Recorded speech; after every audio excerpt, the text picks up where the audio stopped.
અમારે ભૂરાને છે ને જો બુદ્ધિ આપણે જો આપણે એમ ન માનતા ગામડાના માણા ભૂરાનું નામ લો તો મળે દેકારો કરવા. આપણે એમ લાગે ગામડાના માણસો અભણ બુદ્ધિને અરે ભૂખા કાઢ નાખે. હું તો એમ કહું ભણેલા જેટલા હોવ ને તમારે આઈએસ થવું હોય ને તો ગામડામાં 15 દી રોકાય ને વડીલો હારે વાતું કરજો. જે જનરલ નોલેજમાં નહીં મળે ને એટલું એની પહેલી મળશે. એ કે જેમ તેમ ન હોય. હમણાં વચ્ચે કીધું 15 દી પહેલાં કે મહિનો જ થયો બાબુ અમારે ભૂરાએ દૂધપાક બનાવ્યો વાડીએ. પછી દૂધપાક શાક બહુ સારું બનાવે. તે મને કે આપણે દૂધપાક રાખ્યો છે વાડીએ આવવાનું છે. હવે 11:30 દૂધપાક પાક્યો એનો. પછી દૂધપાક અરે ખાવાનું શું હોય? કાં પૂરી હોય ને કાં રોટલી હોય. આ રોટલા લાવ્યો ભૂરો. મેં કીધું ભૂરિયા રોટલા? શું એણે જવાબ આપ્યો? મને કે હવે વાડા ભાંગો બહુ પૂર્યું ને રોતલ્યું હારે દેવું કોઈ દૂધપાક ભેગો રોટલો થવા ગયો છમાદ એક બનો લે. મને કે રોટલે શું પાપ કર્યા દૂધપાક ભેગો ન હાલે. અને અમે ખાધો પછી હું કહે રેડી હાલ દૂધપાકમાં રોટલો સોળ્યો અમે. બોલો ભૂરાએ ભીડ ભાંગી. એ ભૂરાના લગ્ન પછી 15 દી થયા ને તો એક શેઠ આવતા થયા ને ઘરે. તેને ભૂરાએ અને બાપાને પૂછ્યું કે બાપા કોણ આવે? તો બેટા જે તારા લગ્નમાં મીઠાઈ લાવ્યા હતા ને સ્વીટ એની ઉઘરાણી. આમાં જો દીકરો પરણાવો ને એટલે દીકરાની ઘીરે રાણી આવે અને એના બાપની ઘીરે ઉઘરાણી આવે. મોટામાં મોટી કોઈ રાણી હોય તો ઉઘરાણી. એટલે ભૂરાને કીધું કે બેટા ઈ આવ્યું હવે. તક બાપા હામાં પૈસા ન લઉં ને તો ભૂદીઓ નહીં. અરે ગાંડા કાઢમાં આપણે થોડું બેટા દિવાળું ફૂંકાય. અરે કે નહીં બાપા ખાલી હું ઈ આવે અને ચા પાણી પી લે ત્યારે હું તમને પૂછું કે આ કોણ છે, તમારે એનો પરિચય આપવાનો એટલું જ. ચા પાણી પીધા બેઠા એટલે ભૂરે કીધું બાપા કોણ છે મહેમાન? કે બેટા ગુલાબ જાંબુ બધું નહોતા લાવ્યા આપણે લગ્નમાં? કે હા એના શેઠ છે એની પાસેથી લાવ્યા હતા, પૈસા બાકી છે લેવા આવ્યા. આ છે આ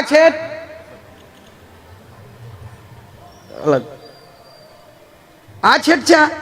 હે બાપા આપણે ગુલાબ જાંબુ ખાધા ને આખું ઘર ને હોસ્પિટલમાં લઈ ગયા, ઝાલા ઉલટી થયા. હામાવાલા વેવાઈને આપણે લઈ ગયા, વેવાઈનું ₹1,00,000 દવાખાનાનું બિલ, આપણા ઘરનું 60,000 બિલ, આ બધું આવીને જે આપણે ઓલો કેચ કર્યો અને જે આપણે ગોતતા હતા એ આવી ગયા.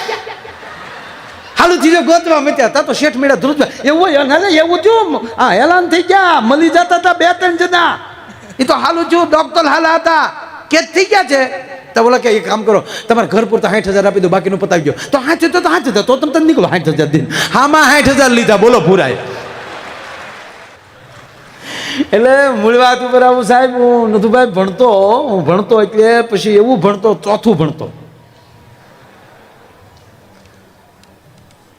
પછી 7મું ભણ્યો ચોથા પછી. હા કારણ કે વૈશે પછી ભણવાનો જ હતો. પછી 5મું 6ઠું 2 ઘીરે કર્યું. 7માં એન્ટ્રી લીધી. અને પછી અમારા સાહેબે પ્રવાસ ગોઠવેલો સાપુ કે તારા. એક ભાઈ મને કે એનું નામ સાપુતારા કેમ હશે? હું કહું સાપ જેવો રસ્તો ને દિવસે તારા દેખાઈ જાય એટલે એને સાપુતારા કહેવામાં આવે છે. અમે સાપુતારા ગયા. પછી વળતા આવ્યા એટલે એ ડાંગ આહવાના જંગલમાં આપણી રામાયણ સિરિયલનું શૂટિંગ હાલતું. અને તેથી અમે એવડા ગામડાના માણસો સાહેબ, તેથી લાઇટ નહીં અમારા ઘરે, એટલું અંદરનું ગામડું. એટલે વનરાજ બાપુ હરામ બરોબર અમને ખબર હોય કે આ શૂટિંગ કહેવાય. અમને એમ જ હતું હાસ્યન છે. અમારા સાહેબે કીધું રાવણ ને રામ ને સીતાજીના એનું અહીંયા છે ને છોકરાઓ શૂટિંગ હાલે છે, હાલો જોવા જાય. અને મંજૂરી લીધી અને ઓલા હા પાડે કે લેતા આવો છોકરાઓને, કારણ કે એને થોડાક વાંદરા ઘટતા હતા. એટલે અમે જોવા ગયા. તો અમે ત્યાં ગયા ને તો સીતાજી ને રાવણ બેઠા બેઠા ચા પીવે. આપણા દીપિકાજી અને અરવિંદભાઈ ત્રિવેદી, આપણું ગુજરાતનું ગૌરવ, એટલે મેં કીધું આવડા તો અહીંયા ચા પીવે. પછી ઓલા કીધું કે તારા ડોહા ઈ કલાકાર છે, એણે પાત્રો લીધા. હું તો કાંઈ એવું હશે તો ભલે કાંઈ આવી હાવ નેચરલ સીધી વાત કરું, ખરી વાત કરું કે એ આવી બુદ્ધિ હતી ત્યારે. પછી અમે શૂટિંગ જોયું ને ત્યાં, તો શૂટિંગમાં જે ડબિંગ આમ શૂટિંગ હાલતું હોય ત્યાં વાતો થતી હોય, ડબિંગ ન હોય એનું. ડબિંગ પછી સ્ટોરી તો પછી વાત મૂકે, સંગીત પછી મૂકે, પણ એ સંગીતની હારવાર આવડા બધા જમજમાટી બોલાવતા. તો અમે એવું જોતા હતા હામ કે તમે કેટલા ભાઈ હતા? અમે 4 ભાઈ. ધંધો શું કરો? તક 2 રાક્ષસ છે, 2 વાંદરા છે, અહીંયા છે એ બધા. કે તમારો પગાર શું છે? રોજના 150-150 રૂપિયા નક્કી કર્યા છે, અને એમ કહેતા હતા કે હજી 2-5 દી રોકાવું પડશે. તો રામાનંદ સાગરભાઈ એમ કહેતા હતા કે હજી 50-50 રૂપિયા વધારે દે. જમવાનું ક્યાં છે? કાંઈ જનરલ રસોડું છે, ત્યાં જમી લઈને માંડવામાં હોઈ જાય, મજા આવે છે અહીંયા. એ કે તારી પાસે માણેક સંત કે માવો કાંઈ પીડ્યો? તક મારી પાસે કાંઈ ન તક તો હું ધડે આવો ગબદી પાડી.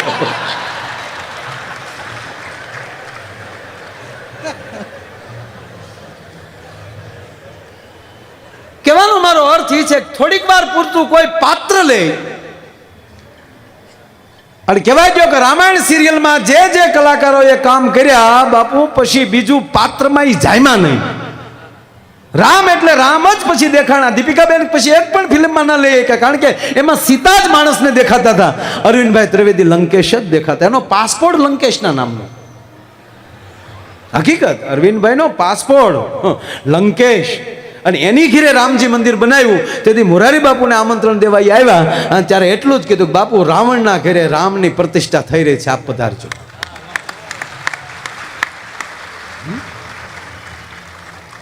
એટલે કવિ દાદને કહેવું પડે કે આ દેશની ગરિમા કંઈક જુદી છે. શબ્દ એક શોધો તો અહીં સહિતા નીકળે, અને કુવો ખોદો તો અહીં સરિતા નીકળે. સબ અલગ જ તાસીર છે આ દેશની કે જ્યાં મહાભારત વાવો તો ગીતા નીકળે. મારો ની બલાંગુ બોલતે, તલવારની ખખડાટીઓ બોલતી હોય, શંખના નાદ થતા હોય, હાથીની એમ કહેવાય કિકરાટીઓ થતી હોય, ઘોડાની હહણાટીઓ થતી હોય, એની વચ્ચે યદા યદા હિ ધર્મસ્ય જ્ઞાન નિર્ભવતિ ભારતમ અભ્યુત્થાનમ ધર્મસ્ય તદાત્માનમ સુજામ્યહમ પરિત્રાણાય સાધુનામ વિનાચાય ચ દુષ્કૃતામ ધર્મ સંસ્થાપનાર્થાય સંભવાની યુગે યુગે. યુદ્ધની વચ્ચે એમ કહેવાય ગીતા નીકળે. અને મને આનંદ એક વાત બહુ ગમે છે કે હજુ કોઈ આમાલી બની જાય જનક અને હાકે આ ધરતીમાં હળ. જો દાદ બાપુ લખે, હજુ કોઈ આમાં બની જાય જનક અને હાકે આ ધરતીમાં હળ, તો હજુ આ ધરતીમાંથી સીતા નીકળે અને ધબકે છે હજુ લક્ષ્મણની રેખા. રાવણ જેવા હજી બીતા બીતા નીકળે. કઈ લક્ષ્મણની રેખા?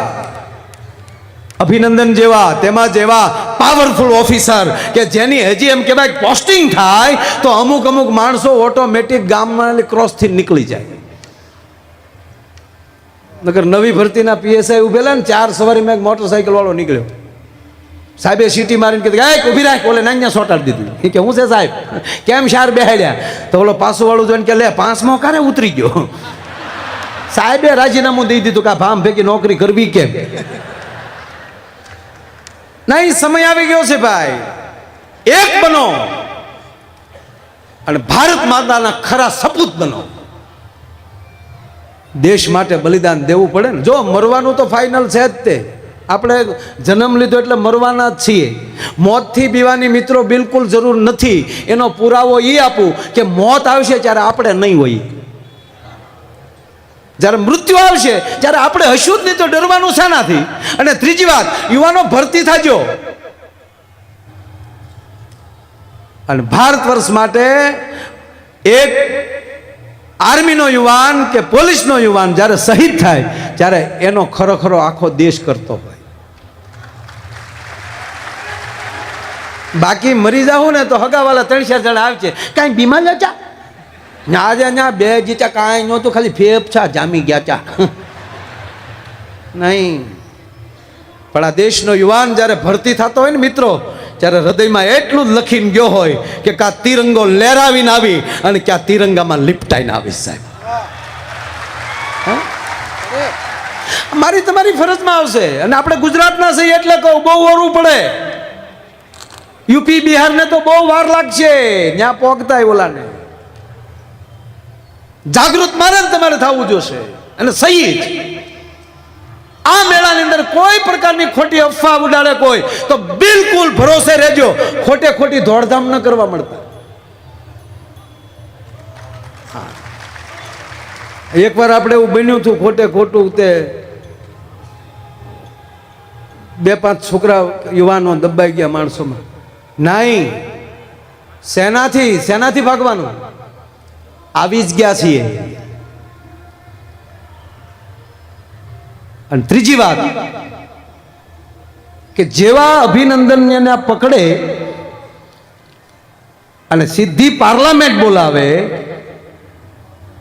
અને પાકિસ્તાનના વડાપ્રધાન પહેલો જ નિર્ણય લઈ લે કે નહીં, અમે આવતી જ કાલે એને રિહા કરીએ છીએ. શું કામ? અહીંયા એવો ડાલા મથો હાવજ બેઠો છે ને, ઈ એને ખબર છે. હા, જેવી તેવી વસ્તુ આવો નિર્ણય તાત્કાલિક પહેલી વાર લેવાનો છે, નહીતર એ ઇન્ટરનેશનલ કાયદો છે 100% સોંપવો પણ એટલો બધો તાત્કાલિક નહીં. એના રિપોર્ટ મગાવે, ખરેખર આ તમારો જીવાન છે, આમ છે, ગોળીને બહુ લાંબુ કરે. પણ આ તો નિર્ણય પાર્લામેન્ટમાં જ સીધો નિર્ણય લીધો, હમ કલ उसको रिहा करते हैं.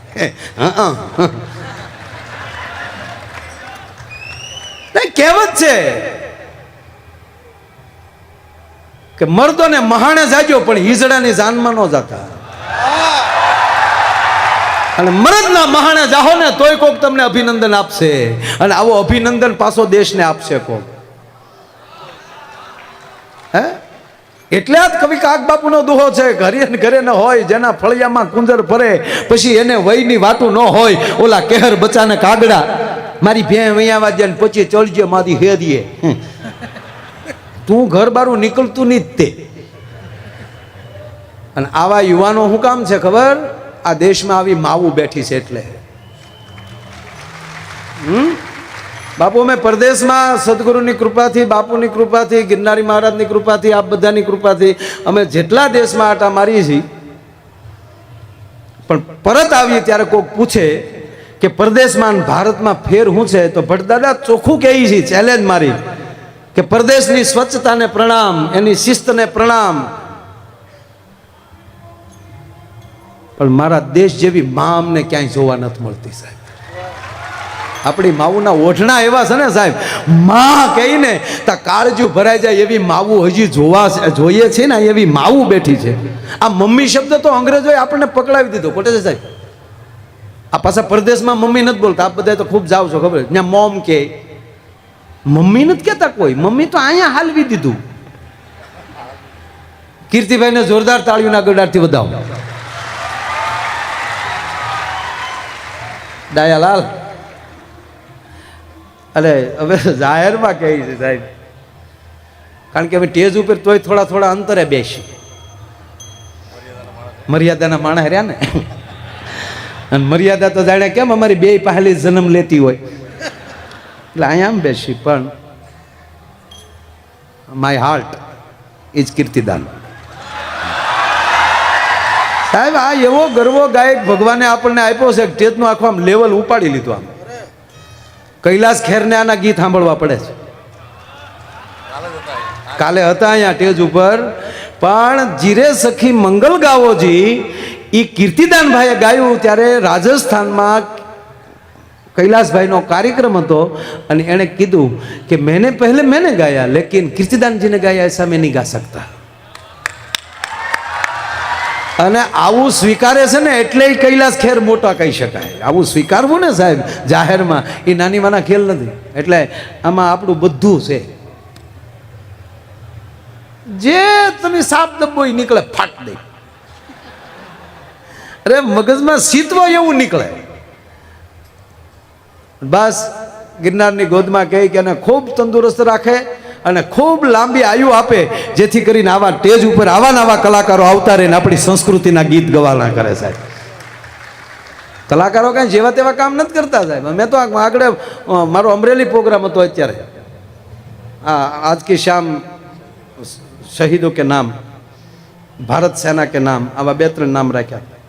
ત્યાં હું પ્રોગ્રામ કલાક લઈને આવ્યો ત્યાં, અને ત્યાં મેં જાહેરમાં કીધું હતું બધા ઓફિસરોની વચ્ચે કે અનુકૂળતા અને વ્યવસ્થા હોય અને યુદ્ધની તૈયારીઓ હાલતી હોય અથવા તો કદાચ ચાલુ થઈ જાય ને આવું કંઈક હોય તો મિલિટરીના કેમ્પમાં અમારી વ્યવસ્થા થતી હોય તમે ત્યાં બેઠા બેઠા દુહા સંત લલકારશું, અમને ત્યાં બેઠજો, ત્યાં પાણા સડાવીશું, ચાર થઈ જાય. હા, અરે એક ભાઈ ઘાણી હાંકતા હતા ને એમાં બૂંબીઓ ઢોલ વાગ્યો ને કે એ તો ઘાણી હાંકતા તો એટલો બધો તાનમાં આવ્યો ને તો ઓલે ખોળ ખેવાની ઓલી કોઈ હતી એ તાનમાં આવ્યો તેની વહુની ડોકમાં આટી મારી દીધી, કોઈ વાળી નાખ્યો. અને પછી સારું હલવાનું, હાહડી ઘોડે હમણાં કેમ રાખું એ કે તમે કોશ વાળી દીધી હવે સીધી કરો તો હવે તો પાછો ઢોલ વાગે ચારે મેળ આવે. એટલે પુરાતન કંઈક જુદી વસ્તુ છે યાર. હા, હકીકત તમને કહો. અને આ બુદ્ધિનો વિષય જ નથી સાહેબ, આ દિલનો વિષય છે. બુદ્ધિથી બીજાને છેતરી શકાય, જીતવા માટે દિલ જોવે. એને એમ ક્યાં નહીં ગાવાનું હારે વારે સુધી